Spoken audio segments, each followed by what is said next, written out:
ধরে ফেললো, আর অন্যদিকে গাছ থেকে পড়ে গিয়ে তার হাত এবং একটা পা ভেঙে গেল। সে চিৎকার করতে লাগলো, চিৎকার করতে লাগলো, কে আসো, আমাকে বাঁচাও, আমাকে সাপে কেটেছে, আমার হাত ভেঙে গেছে, ও আমাকে বাঁচাও। কিন্তু ধারে কাছে কেউ ছিল না, কেউ ছিল না। এখন একটা লোক ওই পথ দিয়ে যাচ্ছিল। এখন দেখে একটা ছেলে এরকম ভাবে বেহুশ পড়ে আছে, আর সে এসে দেখলো কি তার হাত দিয়ে রক্ত বেরোচ্ছে, তার একটা পা ভেঙে গেছে, হাত ভেঙে গেছে, সে নড়তে পারে না, চড়তে পারে না এবং একদম বেহুশ।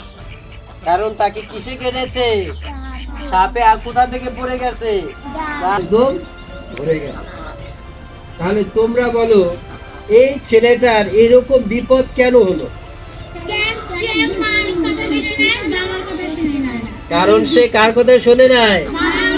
মা বাবার কথা শোনে নাই। মা বাবা কি বলছিল? কখনো কোথায় উঠবে না? গাছে উঠবে না। আর কি বলেছিল? পাখির বাসায় কখনো হাত দিবে না। তাই যে আমরা অনেকে ছোটরা আছি, আমরা অনেকে তাড়াতাড়ি করে গাছে উঠি, আমরা যে গাছ থেকে পড়ে যাই তাহলে কি হবে?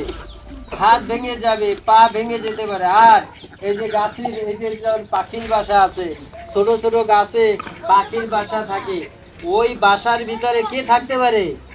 সাপ। সব সময় যে কোবরা সাপ থাকবে এমন না, কিছু কিছু সাপ আছে একেবারে গাছের পাতার মতো রং। মা বাবা যদি বলে গাছে উঠো না, আমরা গাছে উঠবো না। তাহলে আমাদের বিপদ হতে পারে। ওকে, অনেক সময় এবং বাবাকে সমাদর করো। ঈশ্বর কি বলছেন?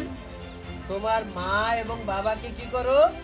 সমাদর করো, সম্মান করো, তাদের কথা শোনো। আর একটা ঈশ্বর কি বলছেন? লোভ করো না। কি করো না? লোভ করো না, চুরি করো না, মিথ্যা কথা বলো না।